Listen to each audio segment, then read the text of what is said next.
Hi, everyone. I'm Carol Fishman Cohen, CEO and co-founder of iRelaunch. And I'm here with. I'm Catherine Zaleski, co-founder and now board chair at Power to Fly.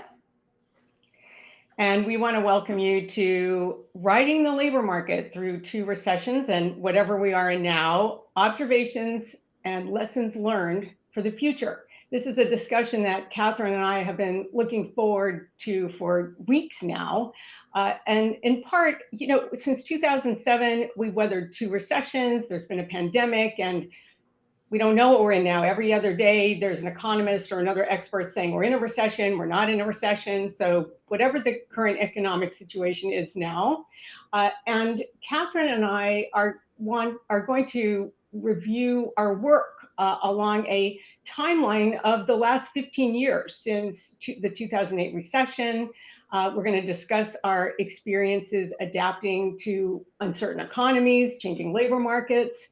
And based on our experiences so far, we are then going to talk at the end about what we expect to see going forward. And we wanted to have this discussion, especially because the work that we do is so intricately connected with the labor markets. And in Catherine's case, she had the additional perspective of being on the hiring side. And Catherine, can you start by reviewing your work experience since 2008? Yeah, well, it's technically my work experience started in 2003. So I'll go back there quickly because then I would be starting in a weird position at 2008. But okay. In college, I was obsessed with this idea of being part of being a reporter. And I went to intern for CNN for a couple summers and even one winter, the winter after 9/11. And I got a job there when I graduated, where I was the person who ran the prompter from 2:00 in the morning until noon every day. And so wow. I call it sort of the worst job and the best job because, I learned how challenging jobs can be at a very young age, how lonely certain jobs can be, lonely when the entire world is watching the screen, but you've been up since 2:00 in the morning. And also, really learn how not to treat people based on some of the ways that, what I witnessed. So anyway, left CNN, ended up getting hired by a very good friend to go become the sixth employee at the Huffington Post. Built that for the first 4.5 years and really hired a lot of people then. So that was my first foray into hiring, the inequities in the hiring markets that we have.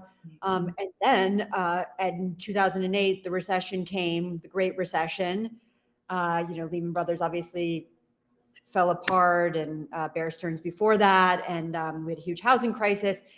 And so we really had to reset as a company at Huffington Post, even around not only the news we covered, but what it would look like to fund the company moving forward. And a little after that, I actually went off to the Washington Post, where I was recruited to run digital there. And I did that for about 3 years. And that was a real exercise in actually bringing together different constituencies around new technologies.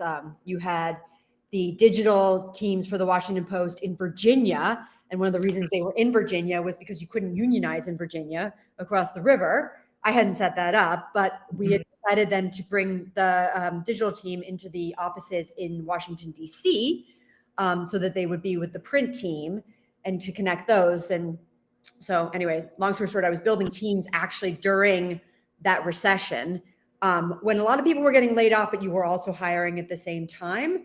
So it's a very tricky, raw time, and I can go into that as well. And then in 2012, I came back to New York, started another company. Everything was starting to look up. It was much easier to starting to get easier to raise money, starting to get easier to borrow money. And it was in 2014 when I decided to co-found Power to Fly, which is the company I'm now the board chair of. And so basically over the last 9 years, I should say about 8 years, because things started to go south last June. We were in an environment that was really unprecedented in just how easy it was to borrow money, raise money. Now, it wasn't easy for everybody to raise money. I know that, but now we're in an environment where, every dollar you spend today as a new company, it's going to cost you $2 to raise that money down the line. Mm-hmm. Large companies are not in that state as much, but it's certainly affecting them. So is borrowing. Yeah, well, fascinating, and gives you such a broad perspective to be in the role of the founder and now chair of Power to Fly. So Power to Fly was co-founded in 2014. And can you comment a little bit more about the backdrop of what was happening in the economy? How did it impact some of the decisions you were making in the early days of Power to Fly in terms of how you were defining who the company was and the mission? Yeah. Well, it was a very exciting time. I mean, a lot of people felt like the sky was the limit. At least I did. And because you were starting to see a lot of companies, you were seeing the combination of companies that had been funded and had survived the last recession become very, very powerful. So, and I'm going back all the way to 2001, where, Google came out of that recession after 9/11 because they doubled down on research and development and technology. Then you saw Facebook come out of 2008 and Twitter, and they had done very well. And so there was this idea, this panacea-like idea that, if you invested in product and technology, then no recession could hurt you. Company. And as a result, people in tech became very sought after, and their salaries went way up. And one of the reasons that we, one of the lightning bolts around Power to Fly was like, yes, there's this bounty that's happening out there in the tech sector, but it's not reaching the people that it really should be reaching. People are not sharing the wealth. Let's put it that way. And you're seeing people sort of hire from their own networks depending on the schools they went to or where they grew up. And so there was a real lack of diversity across talent pools and how people were being hired. And and as a result, this was starting to bubble up within companies, and you were getting the beginnings of people talking about how this is a problem. And there were a couple brave women that really stood up and talked about it, but nobody had a solution at that point. And there was a lot of resistance. And I actually, somebody gave me your number, and I was able to call you, and you were very generous with your time back then when Power to Fly was really just an idea.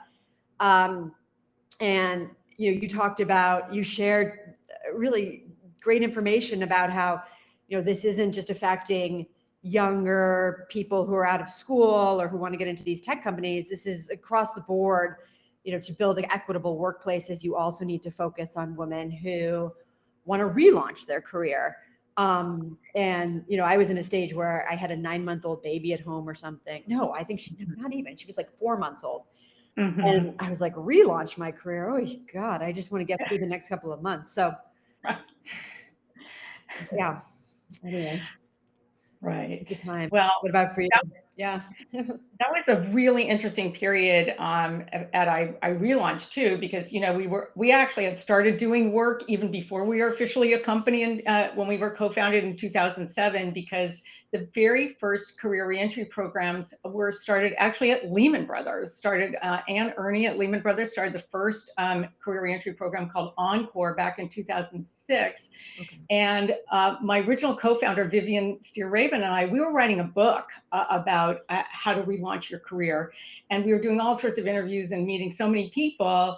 And we started getting known in that what was a pretty small community then. So when some of these new programs were started, I remember Ann Ernie getting in touch with us and asking us to do work for her, screen candidates, present in that original program. And we also did some focus groups and work for a program that was happening at Tuck at Dartmouth Business School that was getting funding by from Citi. And so those were kind of the very beginnings of the concept of bringing people back who were mid-career. But then we co-founded in 2007. Then, of course, the recession happened. But in 2007, when I Relaunch first started, we were a conference company. we were running the I Relaunch Return to Work conference, and we were running it up to 4 times a year. And so we were running it in this period between 2008 and 2013. So all the way into the depths of that recession, and then as we were starting to emerge. And what was so fascinating to us is that we started getting these big companies sponsoring our conference. Accenture was our very first sponsor in 2008, and they were coming in mainly to educate themselves. Like, who are these returners or relaunchers? Are they serious about working? What are their backgrounds? Excuse me. Let's put some names and faces to this whole demographic. Right. And so they started, and then what was striking to us was that every time we ran the conference, the more companies would join. And we were impressed by how forward-looking these companies were and how focused on the future and pipeline building for the future that they were. Yeah. That was really fueling more of them sponsoring the conference and getting interested in recruiting from this population. Right. And was that around the time that you had Anne Marie Slaughter write her piece for The Atlantic?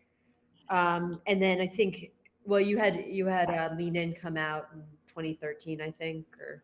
Yeah, and Anne Marie Slaughter, that was called Unfinished Business. That was first she wrote that article, then she wrote a book called Unfinished Business, was sort of, I guess, like an elaboration on that article about how you can't have it all. And she had this amazing career, and she was trying to balance it with family. And she was the one who was, putting this issue literally on the front cover of magazines and in the media, for sure.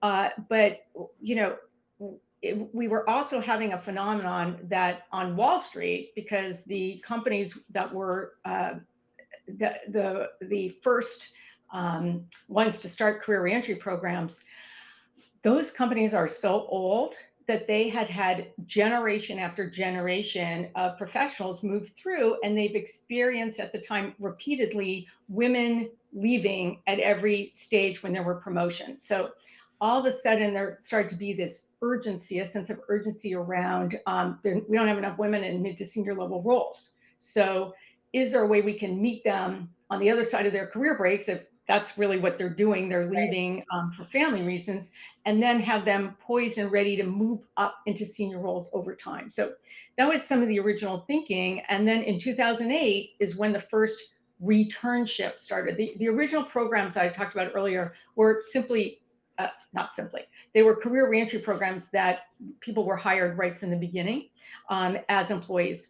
The returnship happened because Goldman Sachs, and actually Sara Lee Corporation, but Sara Lee got restructured and the program went away in the process. But Goldman started the returnship program, and it was really based around risk. I wrote an article for HBR on this, the idea that it was risky to hire people who were coming off of a multi-year career break. And so if we had this returnship, an internship-like component to it, then we wouldn't have to make the hiring decision until that internship piece was over, and we could base our hiring decision on actual work instead of a series of interviews. So that was how the first returnship happened. Yeah. And one more comment on this. So when Goldman started that program in 2008, the next programs didn't start until the end of 2013 and in 2014, when we were emerging from the recession. Right. JP Morgan's program was started end of 2013, and then MetLife and Credit Suisse and Morgan Stanley's program started in 2014.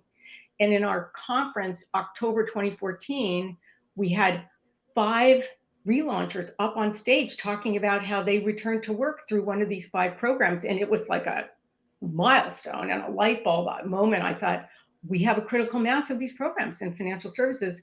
We need to take this concept to another sector. And so that's when we paired up with and partnered with the Society of Women Engineers to focus on the STEM Reentry Task Force, which was really more around technology companies launching programs. Great. And I've seen many a program since. So, yeah, it's amazing. So can you talk a little bit, Catherine, about what happened when the pandemic occurred? We're kind of taking a jump to the pandemic, and that triggered a much shorter recession, but it was still a Yeah. recession all the same. And can you talk about how that impacted the growth and your strategies at Power to Fly? Yeah. You know, it's, gosh, it was 2.5 years ago, but it seems like forever ago. And yet it was such a heady time. I just remember moving my family out to, like, I was lucky enough that we could go out to my parents' place in Long Island, and I set up shop in a cabin Yep. below the house, my mother's writing shed. Um, and just watched the business go off a cliff for a quarter. Mhm. Very scary. Mhm. Everybody who stopped in their tracks. I mean, we had huge contracts that were either put on pause or these major, we're talking about Fortune 500 companies said that, yeah, they thought they were going to have to cancel their contracts. So, Mm. the last thing you want to do as an employer is to do layoffs at a time like that when it's really, really bad. Mhm. So you don't want to do layoffs ever, but sometimes you're forced to, and that's a whole other conversation. Um, so what we ended up doing actually is we decided to do an across the board pay cut for the whole company, and that included me, my co-founder, senior executives, and it was I think it was about 15%. Mm. And it wasn't a cut; it was a deferral actually. So we said to them, if things start to get better, and we'll be transparent with you about, if companies are paying us, Right. then we'll start to restore your salaries. And if they come back to normal, we'll pay you back for what we've deferred. And we did that within because what we saw, and I think this story is very analogous to what a lot of other people saw, is that after the first 2-3 months, everybody had this terrible quarter, in the spring, summer, so Q3. And Mhm. then the world adjusted to being digital.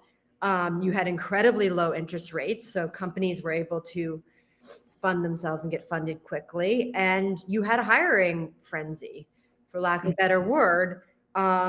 And you also had the government come in and obviously keep a lot of people in roles. So companies had to keep producing and building things that would then require more people to be brought along. So, 2020, we didn't grow. I think we grew around 40%. 2021, we grew about 100%. Mm. That set us up for fundraising for a larger round of funding. And then I think we were one of the last, well, somebody, I've had some people quip that we were probably one of the last funding rounds in America, because I remember closing the deal. Yeah. And I went out to California that weekend, long weekend with my family, because I hadn't seen them, it's been like 12, 14-hour days trying to close this big funding round where, you're literally like dealing with investors who want to know what your blood type is and what your children's blood type is and everything, and just trying to figure out, just getting all the information and then presenting it as such. And I went out to California with my family. It was June, and we just, I remember sitting around with some other family members, and we all looked at the markets and we said, this is the beginning of the end. Like Mm. and you started to see some companies already retrench. Yeah. And so, I think the federal government has just been trying its hardest to avoid a recession by making it harder to borrow money and just to cool things off. But the problem is that the labor market continues to be really, really strong, and people can Mhm. demand higher wages, which means they can spend more money. So August numbers were a little lower when it came to employment, but still, I mean, I was at a lunch last week with two governors, one Mm. Maryland, one former governor of Maryland, Larry Hogan, and then another um, governor of Delaware, and Jay Carney. And they said that they have so many jobs to fill in their states. And that's true. I think there's still over 10 million jobs, a population that isn't growing fast enough, at least in the US. And we obviously have a lot of barriers to legal immigration. So, we're going to continue to have a lot of open roles in this country. But the question is, are they going to be the roles that you and I serve as much, or do we, a lot of what work is also changing because of generative AI and other. Mhm. Yeah. Yeah, we'll talk about that in a little bit, but, let me just take a little bit of a step back, and then I'll give you a sense of what was happening at iRelaunch during that time. So when I said that, we had that light bulb moment in 2014 where we had the critical mass of programs at Wall Street Financial Services, and then we went to partner with the Society of Women Engineers and started the STEM Reentry Task Force. That was an opportunity for companies or employers to join a collaborative. Uh, it's a collaborative structure where each company that joins or each employer that joins has a goal of starting a career reentry program inside their own organization. And each year we have anywhere between 3 and now 8 companies, many of which are leaders in their fields, join the task force with this goal in mind. And then they also have all these opportunities for collaboration. There's roundtables and all sort of opportunities to exchange ideas and to learn from each other. So what was happening in our minds was that we call it the institutional shift. There was starting to be an institutional shift recognizing that the career break is something that happens in some people's lives and they can continue working and they can be successful. And we were starting to get a lot of data around that. So, our mission at iRelaunch is to normalize career breaks. And we felt that the very first step in that was that we were getting all of these programs started across now various industry sectors where where companies were saying, yeah, we used to use that career break to toss out your resume, but now you have to have one in order to apply for and participate in our career reentry program. So complete reframing of the career break, more of a recognition that career breaks happen and normalization of career paths that include the career break. Right. And then that was hugely impacted by COVID when so many more people, I think at the height of the pandemic, 4.1 million people had withdrawn from the labor force. Yeah. And it was 2.3 million women and 1.8 million men. So, it was called the She Session, but men were hit pretty hard during that time too. So many more career breaks showing up on resumes and employers getting much more comfortable with that concept. So this was kind of a backdrop and almost a byproduct of the pandemic, but bringing it down to what was happening at iRelaunch. So in March 2020. We were getting ready to have our 27th iRelaunch Return to Work conference. We're still running these conferences. We're just about to have our 34th. We've had over 13,000 people attend this conference. It used to be in person. So we would have room capacity limits and we would hold them in metro areas at a university, at Columbia, or in New York, in Northwestern Kellogg in the Midwest. We held it 3 times at Stanford, and we were about to hold it at MIT in Boston for the 4th time. And then COVID hit. Yeah. So immediately we pivoted to a virtual model. I have to give our team huge credit for this because it was a complete change in the economics of the model. And also we had to learn new technology and we had to get this up and running within less than 2 months.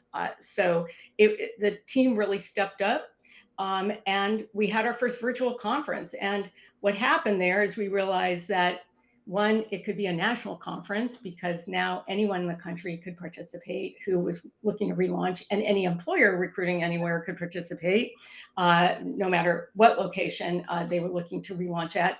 And then, of course, that was coupled with what you're referring to, the virtual work environment and more people being hired for remote roles, meaning that employers had many more roles where they could look nationally to recruit as opposed to in a particular metro area. And there's even international, and we could talk about global later if we have time.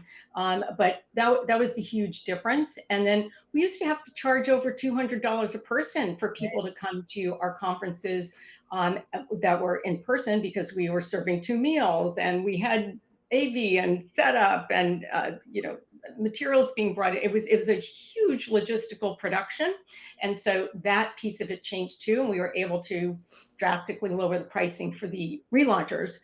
For the employers, we continue to have very strong sponsor support for the employers. I think, again, they were forward looking.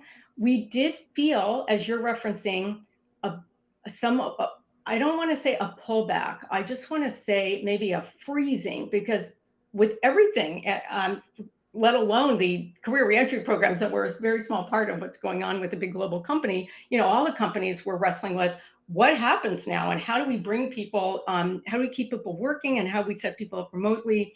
And so there was kind of a pause there while that was being figured out. Right. And then we saw some real interesting innovations in terms of how companies changed their programs and added different features. And we were kind of in the middle of that. So that was pretty fascinating too. Yeah, we also went fully virtual with our events. I forgot to mention that because it just seems so normal now. But that I also think that's why one of the reasons things picked up so much on the hiring front and growth was so tremendous during that period is digital made everything just so much more efficient, easier, and we could do a lot more in the same amount of time. So exactly, and we're reconciling with that. I mean, and can you talk a little bit at the volume of events that you had and the numbers that you were hitting? It just seemed to be exponential, at least for me as an observer. Well, I don't want to say the wrong numbers because it was, again, 2.5 years ago when but estimate or trend. Just the virtual events had about 10,000 people coming to them. We pulled off a massive virtual event in June of that year, June of 2020. We'd never done one like that before. We'd never done a virtual event before. And then there's just so much demand from employers to be able to hire from a wider talent pool. So we had to really make a lot of deals to bring in new talent, to find new talent, to come into these events. We had career fairs going on. So, we became a company that really focused on both inbound and outbound recruiting. Gone are the days where you can just rely on somebody to come to your website. You actually, if you're trying to reach hard to reach underrepresented talent, you have to digitally knock on their doors. So we really fast tracked on that, and it helped build the company to what it is today. And it's as we look at what jobs are in demand in the future, what types of skills are needed, it's extra valuable to be the person who can really pivot for a company and go find very broad talent pools for them quickly. So we were able to, we had a lot of pressure to do that during COVID. We did it. And I'm really glad that we were forced to do that. Yeah. And Catherine, I had another question for you that I was going to ask you later, but I want to ask you now. Can you talk about remote work, before COVID happened, and your view on remote work and the role that remote work played in the origins and growth of Power to Fly? Yeah. Well, my co-founder, Milena, who's the CEO of the company now, she's always been a remote work acolyte. She's promoted it since 2007. She had 4 children. She's been able to manage all that as a CTO of a fast-growing organization before Power to Fly. We both had babies during Power to Fly again, so it wasn't easy, but being able to stay at home and nurse them and be able to go in the other room made a huge difference and kept us in the workforce. And so, the premise of the company was founded along the lines of, you shouldn't have to choose between nursing a child and being able to work. And a remote doesn't force that choice. It also that it then expanded into a much larger promise that remote allows people who, for a variety of reasons, are not in areas where the jobs are. Mm-hmm. So if companies want to open up their talent, their recruiting pools, you can't force someone to come to an interview in San Francisco, for example, if they live in the Midwest. And moving to San Francisco is obviously very expensive. So, and uprooting. And if you look at the data from the companies that did start going remote, Meta, for example, has published findings on this. They were able to bring in more talent that was underrepresented within their organization. Now, in this day and age, I have to be careful and really explain to people what underrepresented means, because the alarm bells or everybody's on high alert right now, and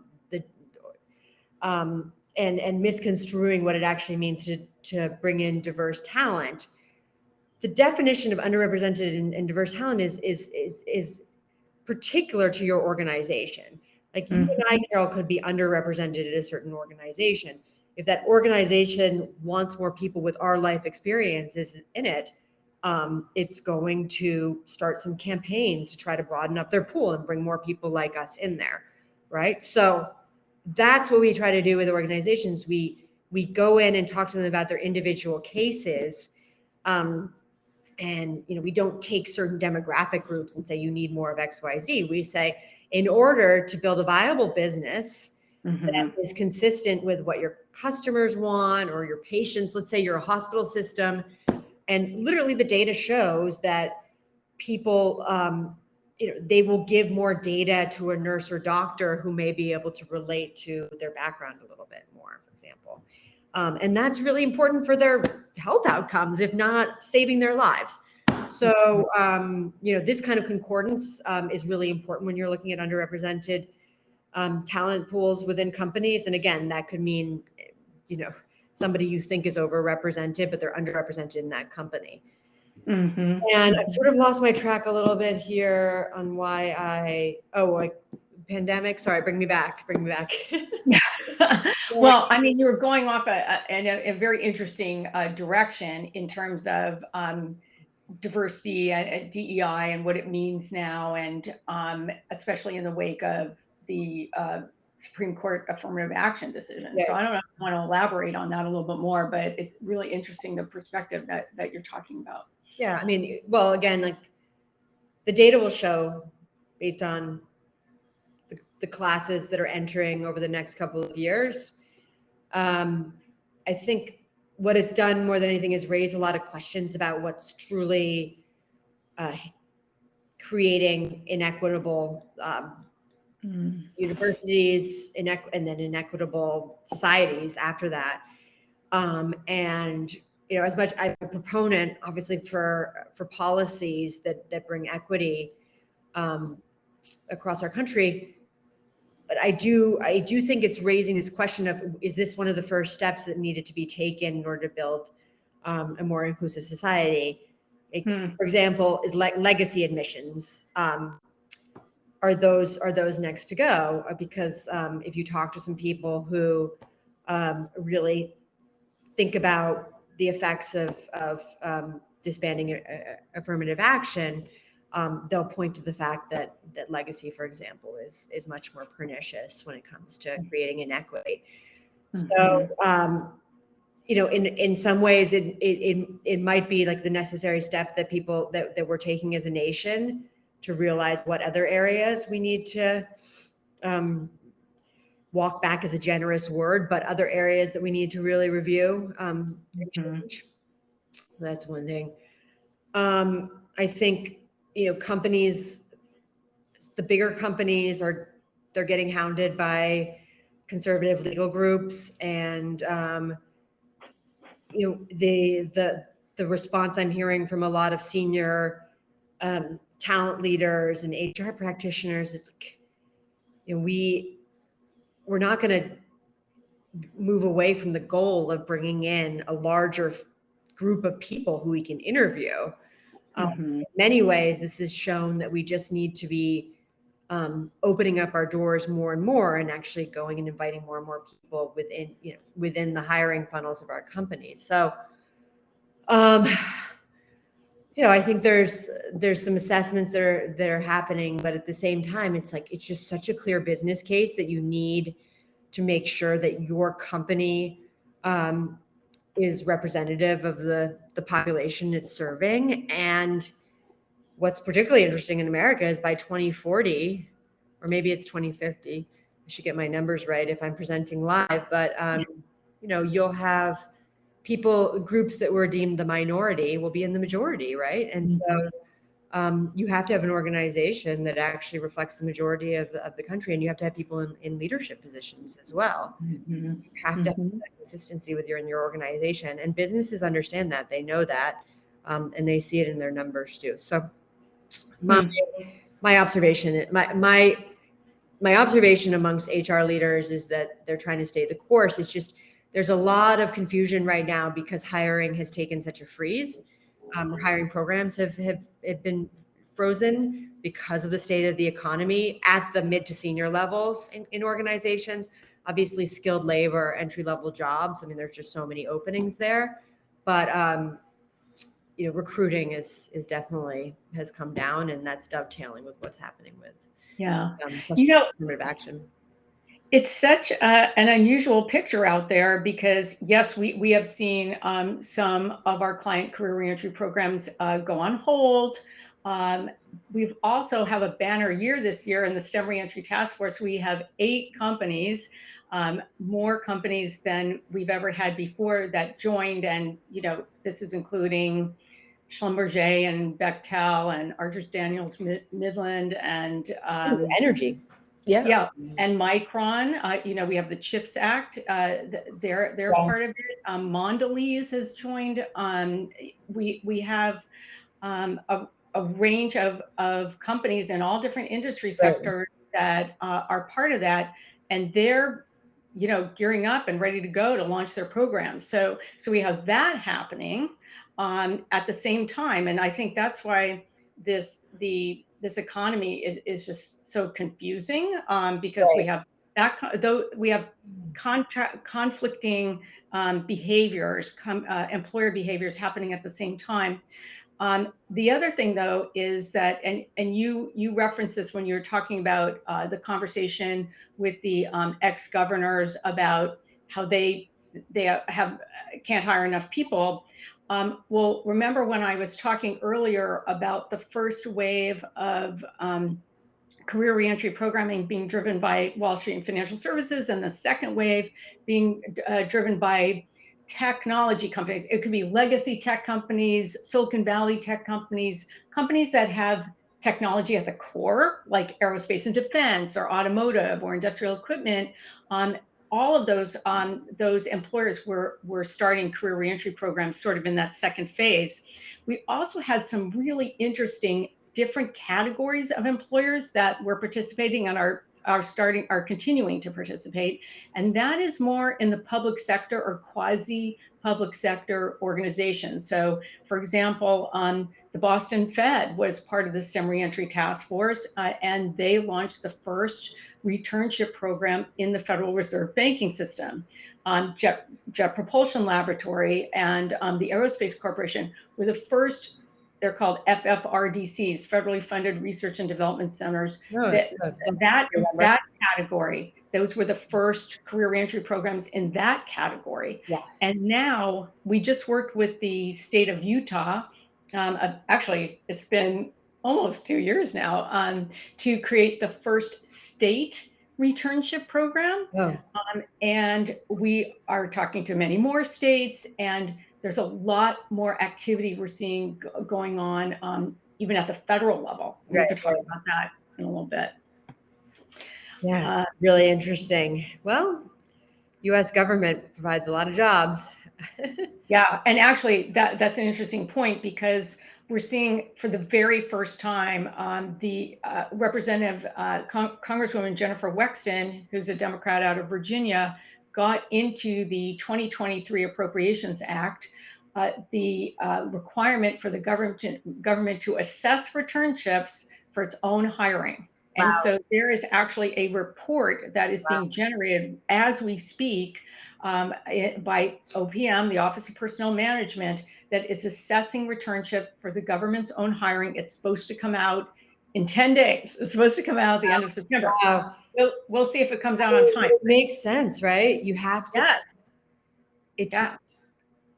well, the government's very aware of, and I don't know why I'm broadly using the government, but if you're any politician who really understands, or you're any bureaucrat who understands what's happened to other countries, it's when their populations aren't growing fast enough to support their workforce that things start to fall apart. So you need more people working.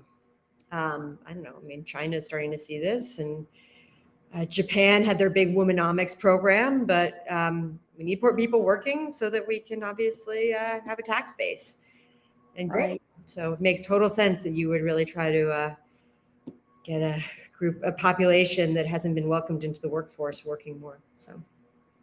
Yeah, and it was really fascinating with the state of Utah to see that program evolve because it's a returnship program, but they have two different kinds of returnships. They have returnships that we call intent to hire, which is how most returnships have evolved over time now, Right. which means that people are recruited and brought onto their management teams with the assumption that they are going to, quote, convert, get hired when the program is over, as opposed to the possibility. And that's been a real philosophical shift over time. And I think it's been bolstered by rising conversion rates. So we now have over 85% of people who participate in returnship programs are hired when the program's complete. And so one change was more programs with this intent to hire philosophy behind them. Right. And the other trend that we've seen is we're seeing more companies now do away with the returnship because the conversion rates are so high. They're thinking maybe it's not as risky as we originally thought. Now, of course, we never thought it was that risky, but there was a perceived risk. And so companies are changing to career reentry programs that still have that transitional support and programming and mentoring, but people are hired as employees from day one instead of doing an internship first. Yeah, I've been hearing that too, and that major companies are experimenting with hiring people right out of high school who they can train to be coders or train on AI. And part of it is the data shows that if you hire someone out of college and train them, and you hire them out of college and train them, there's not a huge delta between the amount of time it takes to train them up. So, I mean, yeah, the whole questioning of the value of the college degree itself, right? Yeah. Well, we'll see. 2 young kids, so. Yeah. So I wanted to also open this up to our audience to see if there were any questions or comments from people, and then we'll see where that takes us. There's still a number of topics I want to make sure that you and I get a chance to talk about. But if anyone in the audience wants to put a question in the chat, please do so, and we'll take a look at it. So let's see here. Okay. All right. I see some great comments. I don't see any questions yet. So please feel free to put questions in. And then in the meantime, I'll just mention one more place where we're seeing a lot of activity in the federal government is something called the STEM Restart Act, which is it's a bipartisan piece of legislation. It was originally introduced a couple of years ago, and then it's reintroduced now with a lot more behind it. And the idea is that there's funding, government funding for to fund returnships at small to medium-sized companies. And so it's not official yet, but it's gaining steam. And we thought that was pretty interesting, coupled with what's going on with this OPM assessment, that there's just more and more focus on returnships in general. Yeah. That's cool. Yeah. So anyway, so that we thought was interesting and sort of indicative of what we might be seeing going forward, even at city hiring. Other states that want to hire will look at this kind of programming in order to engage with. It's a primarily female audience. It's about 80 female population. It's about 85% female. At iRelaunch, we look at relaunching the definition of who is returning very broadly. It could be men or women who. Yeah. Now, are you only dealing with U.S. return ships, or do you work with multinationals who want you to do this in other countries? That is a great question and well timed, because in the last, I'd say, couple of years, we've focused more and more globally. And 4 of our team members are in India. One of our team members is in Europe. We have team members across the country, but we are seeing more global expansion of programs. So there are programs that might start in the United States, big company programs, and as soon as they start in the United States, they hear from other geographies that they want to be part of it, and then the program expands geographically. Right. We work with Cognizant to launch their program in India first, and it ran in India before it came to the United States. So we're definitely seeing a lot more global activity, and we expect that to continue. Yeah. Well, the population in India and well, it's Asia and Africa that's growing much faster than how we're growing here. So I would assume those programs are going to pick up significantly. Yeah. What are you seeing globally? Well, globally, what we're seeing is that I keep coming back to this, but you have the youngest populations outside the United States. You have the U.S. economy continuing to grow faster than Europe and many other countries. And yeah, there's a big gap between people who can fulfill in the jobs here and people who actually live here. So I think, you're also going to see a big shift in, AI, generative AI. Of course, we have to talk about generative AI in any conversation these days. Please. We didn't get to that yet. But there's a lot of talk about generative AI taking away jobs, but not much focus on what kind of jobs in particular. Everybody always assumes when new technology comes in that it's going to hurt people who tend to be blue collar workers, less educated. It's going to replace them. Well, in the case of AI, the data is showing that it's actually going to replace a lot more of the white collar workforce. And forgive the phrasing here, but I don't know of another one that I can encapsulate the idea with quickly. And I think there was some data that came out using ChatGPT or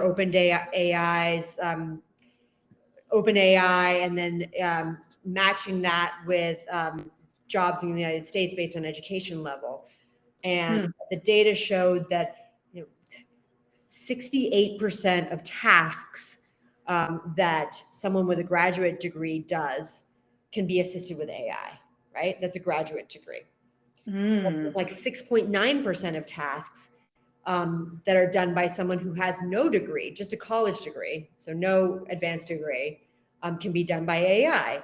So, there is a growing question around, does that mean that if you're in the legal profession, for example, you won't be in nearly as much demand as you have been, because a lot of your tasks can be done by AI. And but if you're a carpenter or carpenter's assistant, you'll be in more demand. So are we going to see even a demographic shift where a carpenter is going to be living in the place that they couldn't afford before in this economy, but the legal assistant, the budding lawyer could afford it, and now we have a flip, right? So in the way society actually actually looks. And I think that's going to be really interesting to watch in the years to come. And I'm not saying that we're going to lose lawyers or legal assistants. What I'm saying is that we'll probably have fewer and people who can be the humans in the loop, if you will be the ones who are highly paid. So the ones who are actually checking the work that generative AI is doing at a law firm will be highly paid, but the law firms will be much smaller. Right. So, yeah, well, they're going to have to staff up at least to figure out what all the regulations are going to be about generative AI. So maybe that becomes a brand new legal. well, yeah, it's scary too for creatives, right? So what Yeah. we're seeing is we're starting to see pushback where a lot of the work that creatives have done, Yep. and writers and people in that field, which tend to be more women, a lot of, and also, people who have not been paid properly, underrepresented talent who's not been paid properly for their work in the past. That work is now being used to generate free copy and free content for other people. And so there is a major concern there that populations that have been traditionally hurt in the workforce, apart from what I just said about white collar, blue collar, will lose more jobs. So, These jobs where people have to be on the premises, but that includes hospitals. It includes some, semiconductor right. factories, although more and more of that is becoming automated. But, of course, there's a lot of spotlight on that right now because of the CHIPS funding. So some people say, look where the federal funding is going. So what companies are getting funding from the government? Semiconductor manufacturing companies, companies that are involved in infrastructure, and certain government functions. So those are places that we're watching also. And this idea that some of these jobs, especially in healthcare, and have to be emergency services, you have to be on the premises. So jobs that require that cannot be replaced by generative AI. Yeah, I mean, yeah, we don't have robot doctors yet. Yeah, We might exactly. have, the medical field might even get much larger because generative AI might be able to diagnose someone remotely very quickly. And, humans want to get their diseases cured or their ailments cured, like my allergies, excuse me. So we'll need more doctors. Yeah. I see we have a question here about companies are less inclined to hire relaunchers in their late 50s or early 60s because the companies don't want to invest in employees that might only be there for 5 to 10 years. What are your experiences with this? People are living longer, right? Yeah. So I think the U.S. population actually, there's data that conflicts what I just said based on what COVID, but yeah. I'd be curious what you have to say about this, and then I have my AI answer too. Okay. So this is a topic that we're diving pretty deeply into. First of all, just to answer that question, if someone's going to be there for 5 to 10 years, that's a pretty good tenure these days in terms of how long people of any stage, any age, stay at their roles.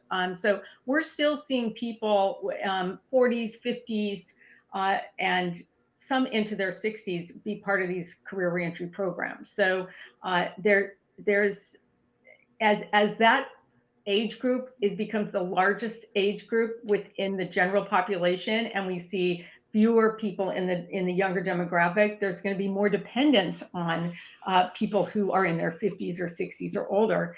And this topic that we're focusing on that's related to it is called the 100-year life. So there's a lot of conversation now about the 100-year life.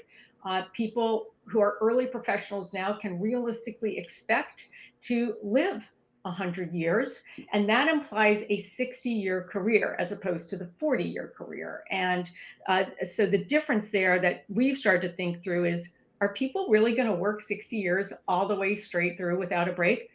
Probably not. So in addition to seeing surveys of millennials that are expecting future career breaks at rates that we hadn't greater rates we've ever seen before. And this assumption that people are going to take more career breaks going forward because they're going to be working for a longer period of time makes us think that career breaks aren't going away. And the employers that have career reentry programs and also offboarding programs in place are the ones that are going to have the competitive advantage. So that's how we're thinking about that issue.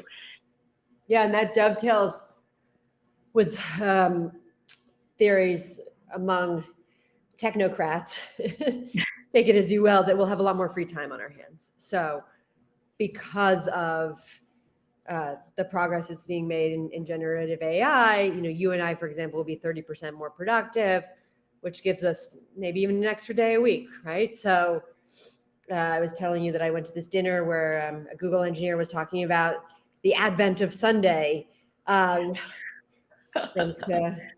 Right. Wait, religion. elaborate on that. Right.